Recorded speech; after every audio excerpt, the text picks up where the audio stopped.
Hey, this is Yoshi. For this video, I want to talk about the growth on the seedlings. It's kind of hard to find info about orchid seedlings.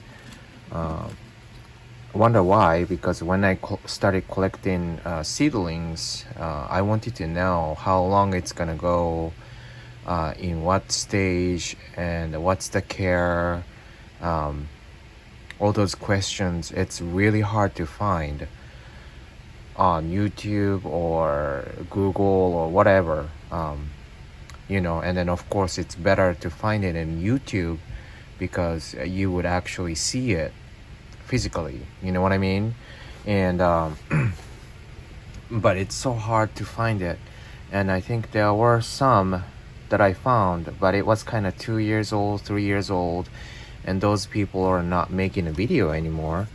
That would be an interesting topic to talk about. It's, first of all, they have specific needs, which is actually not really difficult to fulfill. You just know it. You just need to know as information, you know what I mean? It's like, I don't know what to say, but like plugs in fouls, when you get it, you have to report it. So many people don't know that, and then just, you're waiting for the orchids to die without knowing. Something like that. Yeah, it's just something you need to know versus something that it's really hard to take care of. In my opinion, seedlings are not really hard to take care of at all. You just need to know the stage, what to do, when to water, that kind of stuff. As far as I found out, people say seedlings needs a lot of moisture and whatnot, and that is correct, but it can dry out. Not too long though. So many people say no, it needs to be always moisture in there and wet and whatnot, but no, that is not true. Just like regular orchids, if you leave it wet, then it's gonna cause root rot, and your seedling is gonna die, and it will happen rather quickly than blooming size or specimen size orchids, because there's no other roots to support. This is they're all different, and then I think the good example to show would be Cattleya type, I think, because it's kind of obvious. Well, actually Oncidium types too, but I don't have that many. I do have many, but I happen to have it with me here. Lots of ELC or Cattleya types, and what I have is Yen Corona, Green Genie, BLC. This is very, very, very, very young orchids seedlings, and it comes in as a plug. Now, plugs I strongly recommend versus flasks, because it's hard to take care of. It's dried up, delivered dried up, and established already. So you just need to repot it. That's pretty much it. And whereas deflasking, you have to worry about the humidity, you have to worry about maturity of seedlings, and that kind of stuff. So this one, it can dry out actually, but you cannot leave it alone that long. But I don't know how old each one is, but I can tell by the stage of the growth. So this is very young. Now this one, and this one is a little bit established already. This is you can read it, but you look at the growth, it's trying to match up to this size. This is probably the or maybe this one. is the oldest, no, I'm sorry, newest pseudobulb, and it's gonna just get bigger and bigger and bigger, right? Of course, it depends on the size of actual orchid, but generally it's all about the same, unless sucronitis or something in it. That would be like SLC. uh, RLC will be Rhyncholalia, BLC will be Brassavola, Raelia, Cattleya, something like that. This is Quail Gem Cross by Juan. Too long, man, too long. Anyways, this is one of the oldest seedling I have. I forgot how old. I think it's over 1 year. I bought it at Orchid show last year. So that would be like early November of 2018. And this is November 2019, early November. So it's little over 1 year old since I got it. So it made a 2 new growth in 1 year.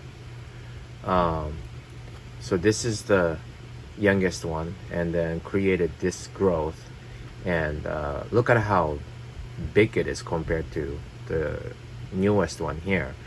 So it will be bigger than this one, last one. So it will still not bloom. It's way too small as a blooming size, but you can see how much of a jump in between, right? Whereas this one, what is this?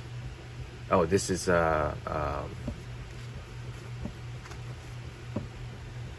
species, but you can tell the jump from this one is probably the newest or last one, and then it created this. It's pretty obvious it's gonna be bigger, way bigger, and from there it's gonna start jumping the size.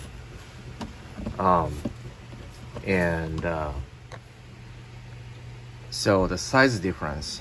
This is Laelia paparata, the species, and as you know, this is pretty big. Oh, I don't know what happened to this leaf, but looks like it got chopped up. Oh, I know why. Anyways, that's a different story, but it's coming from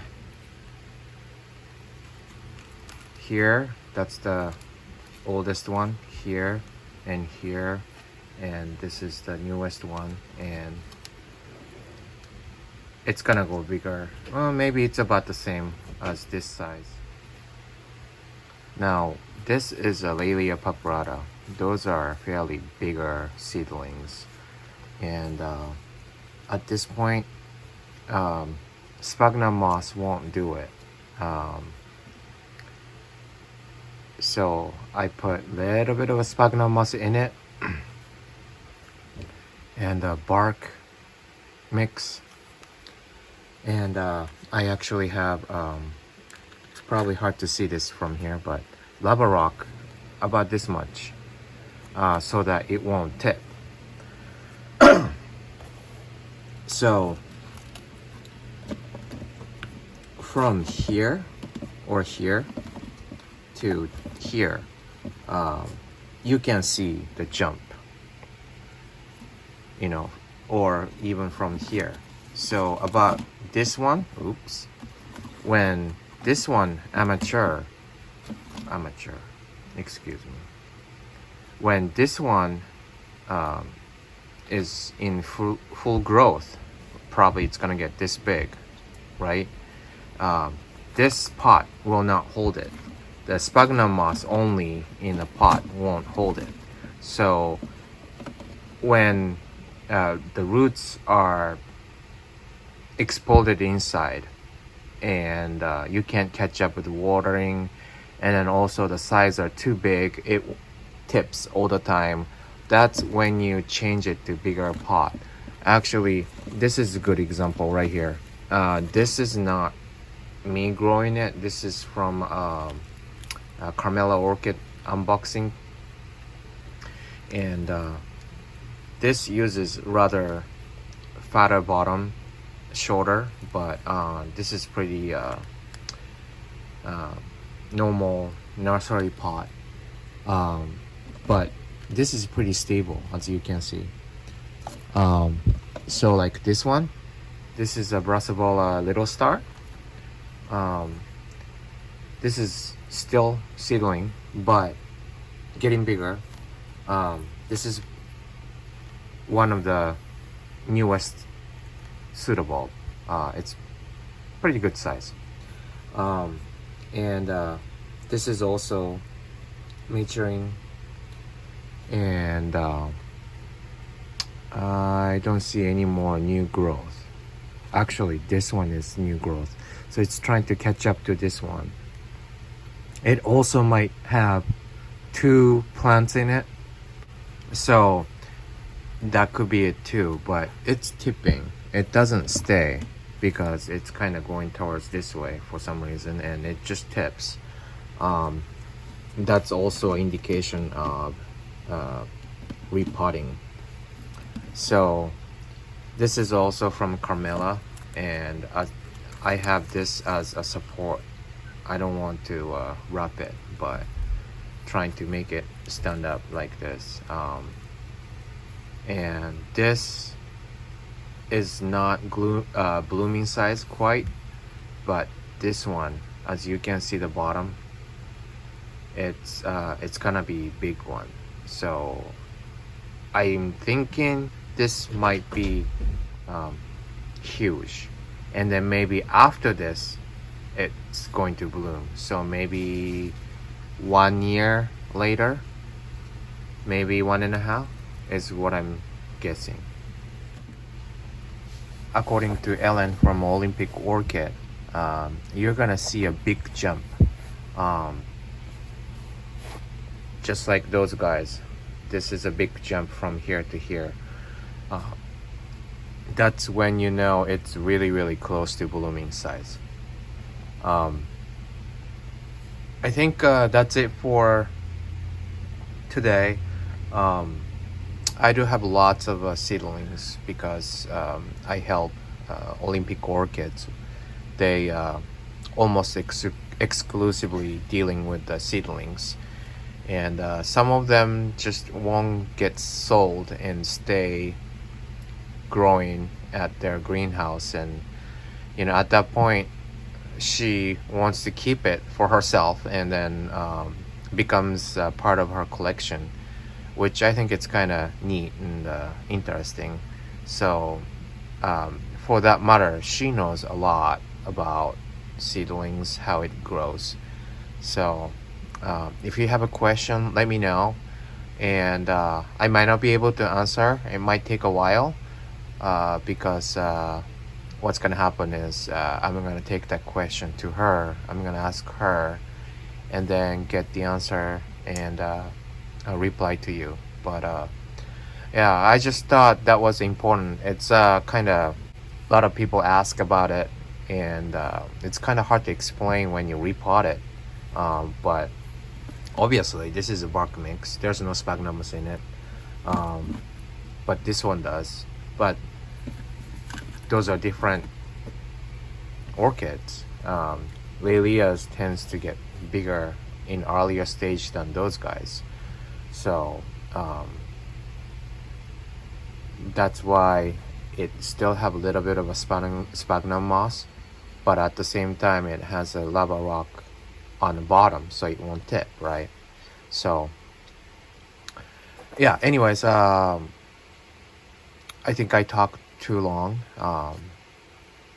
So like I said, if you have a question, leave a comment in our comment box. Thank you for watching. Bye.